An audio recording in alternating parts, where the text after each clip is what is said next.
Nine hands foundation ಇದರ 4ನೇ ವಾರ್ಷಿಕ ಮಹಾಸಭೆಯು ಗೊರಾಯಿ ಬೀಚ್ನ ಫಾರ್ಮ್ ರೆಜೆನ್ಸಿ ರೆಸಾರ್ಟ್ನಲ್ಲಿ ದಯಾನಂದ್ ಬಂಗೇರ ಅಧ್ಯಕ್ಷತೆಯಲ್ಲಿ ನೆರವೇರಿತು. ಕಾರ್ಯದರ್ಶಿ ದೇವರಾಜ್ ಅಮೀನ್ ರವರು ಗತ ವರ್ಷದ ವಾರ್ಷಿಕ ಮಹಾಸಭೆಯ ಟಿಪ್ಪಣಿಯನ್ನ ಓದಿದ್ರು. ಕೋಶಾಧಿಕಾರಿ ಪ್ರಫುಲ್ ಶಿಯಾನ್ ಅವರು ವಾರ್ಷಿಕ ಲೆಕ್ಕಪತ್ರವನ್ನು ಮಂಡಿಸಿದ್ರು.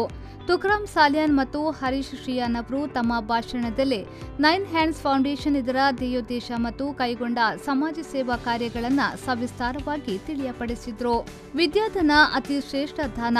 ಬಡವರ, ದುರ್ಬಲ ವರ್ಗದವರ ಮಕ್ಕಳು ಹಣಕಾಸಿನ ಅಭಾವದಿಂದ ಶಿಕ್ಷಣದಿಂದ ವಂಚಿತರಾಗದೆ ಸುಶಿಕ್ಷಿತರಾಗಿ ಸಮಾಜದಲ್ಲಿ ಆದರ್ಶ ವ್ಯಕ್ತಿಗಳಾಗಿ ಬಾಳಿ ಬದುಕಬೇಕೆಂಬ ಸದುದ್ದೇಶದಿಂದ 2016ನೇ ಇಸವಿಯಲ್ಲಿ 9 ಮಂದಿ ಉತ್ಸಾಹಿ ಸ್ನೇಹಿತರು ಈ ಸಂಸ್ಥೆಯನ್ನ ಸ್ಥಾಪಿಸಿದರು ಎಂದು ಹೇಳಿದ್ರು.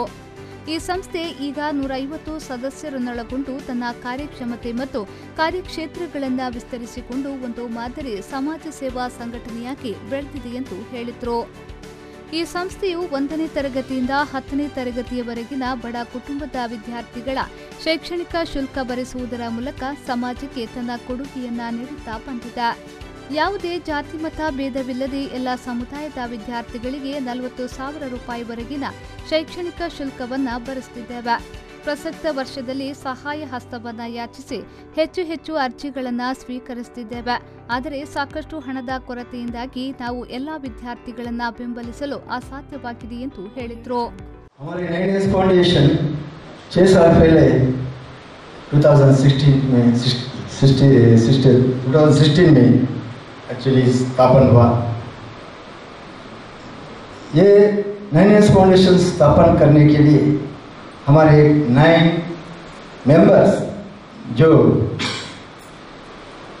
इच्छा किया कि हमें ये पिकनिक गेट टुगेदर या पार्टी करने के साथ साथ उसी में हम अड़ी नहीं रहने का, कुछ समाज में हेल्प करने चाहिए या बच्चों का पढ़ाई के सहायता करने का भी हमें इसके साथ साथ में हमको करने का इच्छा करना चाहिए.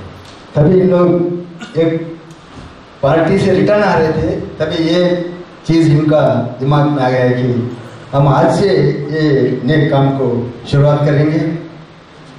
बोले वो 9 जन ने मिलके हाथ को हाथ जुटा के एक तस्वीर खींचा. एक्चुअली ये वही असली तस्वीर है उन लोगों का 9 जन का जो हमारा लांछन प्रतीक बन गया आज. The main objectives were there in our trust deed to support the poor families for their children's educational fees. Now this was restricted in our trust deed only for our community, that is Mogavira community. We made application for amendment. That amendment, because of the COVID, it is getting delayed day by day, and the office is not working. Dilip Mulki know about this issue very well, and Ramesh Kundar also know about that. We are in touch with the advocate.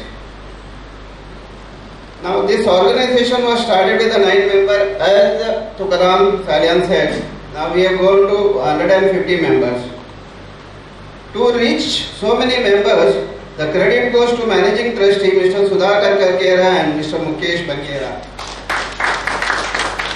Mukesh Bangera ಅವರು ಈ ಸಂಸ್ಥೆಗೆ ಅತಿ ಹೆಚ್ಚು ಸದಸ್ಯರನ್ನ ಸೇರ್ಪಡೆಗೊಳ್ಳಲು ಮತ್ತು ಬಾಕಿ ಉಳಿದಿರುವ ಸದಸ್ಯತ್ವ ಶುಲ್ಕವನ್ನು ಸಂಗ್ರಹಿಸಲು ನಿರಂತರ ಪ್ರಯತ್ನಗಳನ್ನು ಮಾಡಿರುವರು.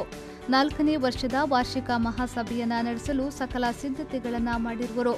ಈ ಸಂದರ್ಭದಲ್ಲಿ ಎಲ್ಲ ಟ್ರಸ್ಟಿಗಳು ಮತ್ತು ಸಮಿತಿಯ ಸದಸ್ಯರು ಅವರನ್ನ ಶಾಲು ಪೇಟದಿಂದ ಸನ್ಮಾನಿಸಿದರು.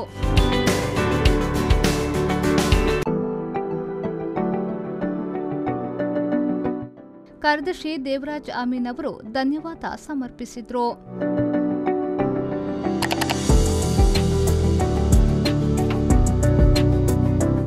Bureau report B4 news Mumbai.